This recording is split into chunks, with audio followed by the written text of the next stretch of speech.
And Andy's laying on the ground right behind it. What? Rusty's back. Oh, he is? Okay. Yeah. Yo! They're mobbing and stuff. He's knocked out. Jesus, fuck off. You dickhead! Fucking dick. That's why the camera's right there. I screamed. Man, I'm done. Oh my god! Oh. Woo! Woo! Good morning, Andy. Good morning. Someone's calling me from Maryland. Okay, Dude, you are a dick.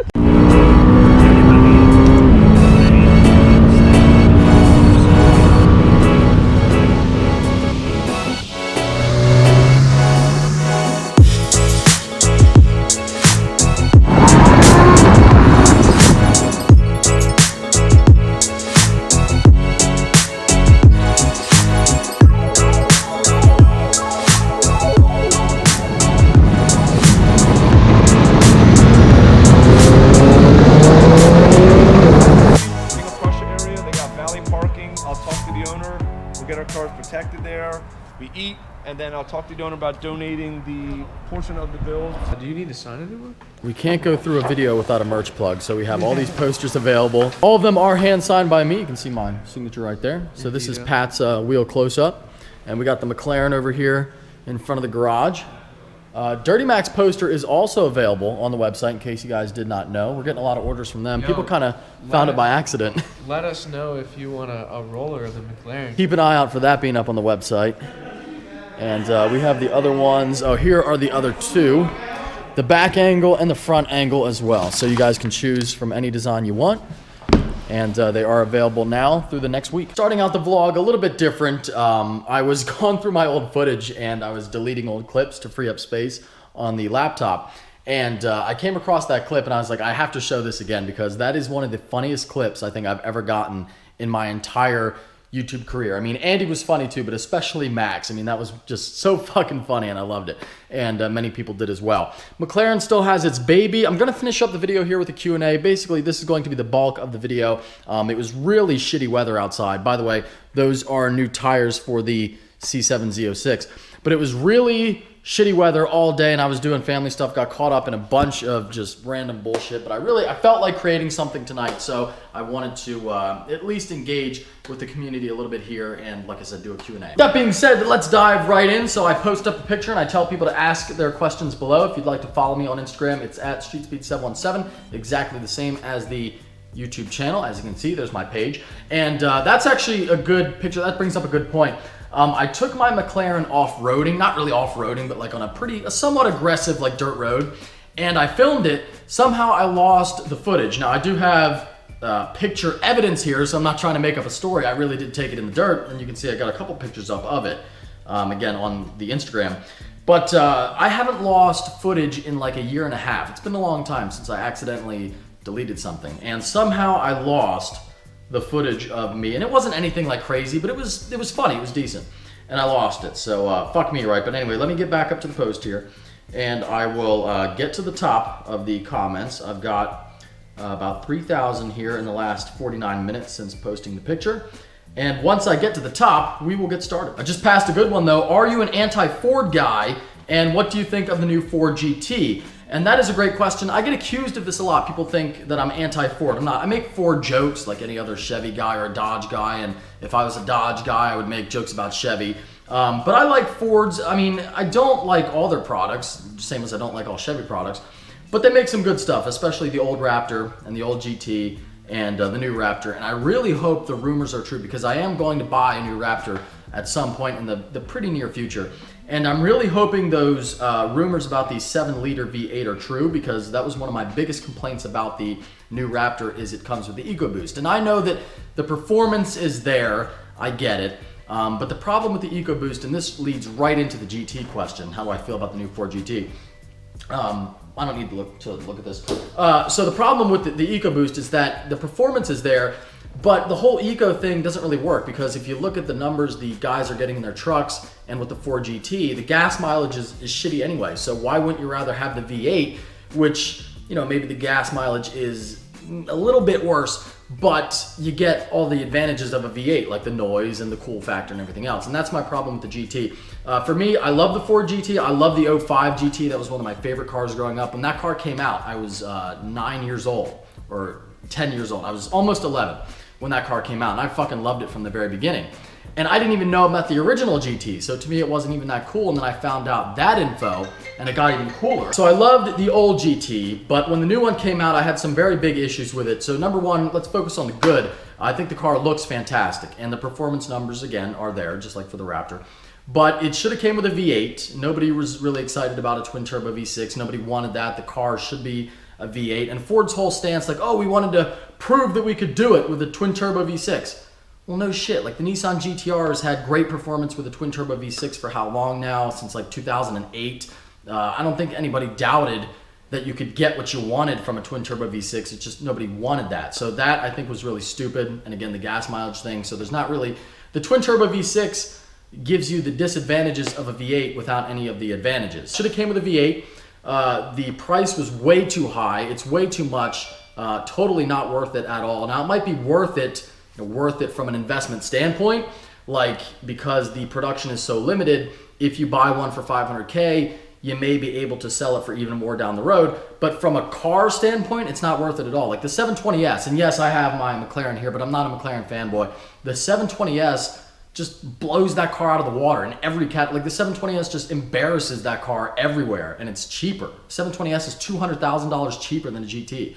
And to me, you look at the two, and I think they're totally equal, much less 200 grand apart. That to me is crazy. And then the biggest mistake of all was the selection process to get one. And this is kind of relevant right now because of the whole thing with John Cena, and Ford is trying to sue him because he's selling his GT. Now, from what he says, he doesn't fit in the car and he's not trying to make a profit. I tend to believe him. I mean, I'm sure he knew that he wasn't going to fit in the car, but it is really, really small. Like that car on the inside, you would think it's about the same as a Huracan or a 720S or a Ferrari or whatever, but it's not. Like the inside of a Ford GT is so stupid tiny. Like two average sized people rub elbows the whole time, which is not the case with this car here. So I'm not sure why that is. I guess because of the design of the vehicle.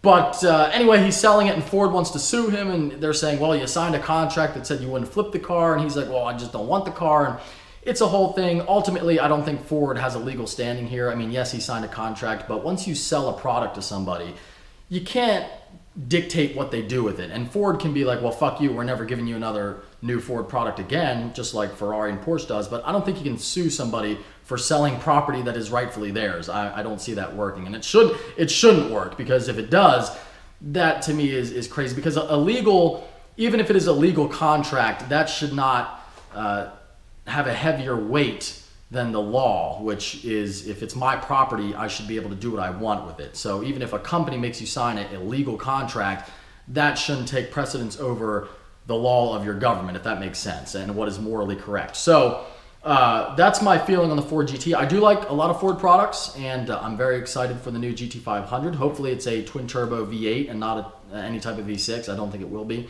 But, the Ford GT, cool car, but kind of at this point a letdown. I mean, am I wrong? I never see anything like the 720S. Again, I hate to keep harping on it, but or the Performante, for example. Let's go with forget McLaren's, let's go with a different brand. The Performante, it's out there on YouTube. People are driving it. People love it. Like everyone who drives the Performante is like totally just fucking smitten with it, and it's a great car. I love it. I think it looks fantastic. It's out there putting up great numbers on the ring, on other tracks. And then you got the GT. Where the fuck there's no videos about it. Nobody's doing anything crazy with it. You don't see them driving. So if it was a good car, if it was, everything it's hyped up to be, you would see it doing these things, and it's not. So the Ford GT at this point, sadly, kind of a letdown. Some good questions here as I scroll up. One was, what do you think about the color on your McLaren, and are you going to wrap it? Or I think the actual thing here was, when are you going to wrap it? And I know I'm kind of known as the wrap guy on YouTube, I guess. But I love this color so much. One of the reasons why I wrap the Corvette is because yellow is a favorite color of mine for sure. But I'm not really that impressed with the Corvette paint quality and everything like that. So I like to wrap the cars and do something crazy. And maybe I will wrap this at some point.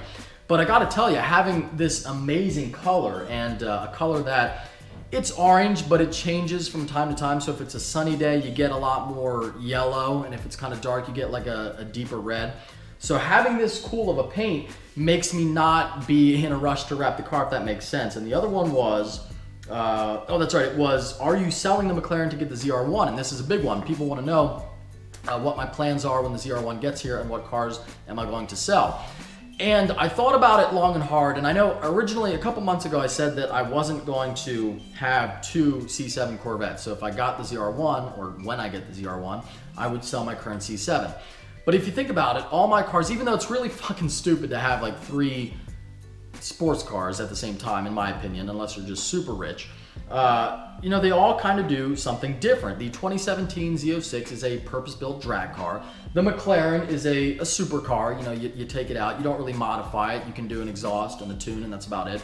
I may or may not do the tune at some point. Got the exhaust sitting right there in the boxes. So the supercar, you know, has its own thing. It has its own fun. You go out, you put the doors up, people love it, take pictures of it. And then the ZR1 can be a track car. Now the McLaren is also definitely a track car, but you know, you take a ZR1, it's going to turn heads, but nothing like this car will. That's just not going to happen. It's still a Corvette.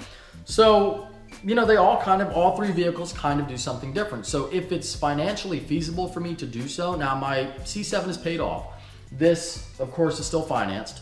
Not a lease. Some people think it's a lease, and honestly, leasing would have been, for any normal person, leasing would have been smarter for this car. But because of the amount of mileage I drive, I already have 2,000 miles on the car in less than a month. Well, just 1 month and 1 day.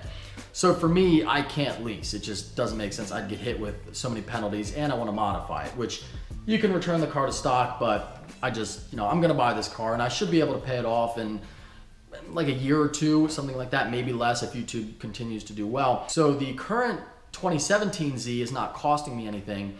This car is not a bad pay. It's less than $2,000 bucks. I think the payment for this car with insurance is, so with both of those things, the payment is like $1,600 and insurance is about $300. So I'm like right at the $2,000 mark a month on this car. So if it's financially feasible, I might actually keep all 3. So that would be the ZR1, Z06, and McLaren, but we will see. And the last one here is, what was your first car? And that was a 1989 Silverado. And I'm actually gonna post up a picture here that I found recently, not of my first truck, but of my second truck, and the one I had for the longest time. And this was a very cool 1992 Chevy, and it gives you a little bit of insight into a project coming on the channel soon. And I know I have too many projects going on right now, but I really wanna do something different for the winter and something that you guys have not seen before. So, hope that you enjoyed this upload. If you did, give it a big thumbs up. If you are stopping in for the first time, please subscribe. Take care. Have a great day.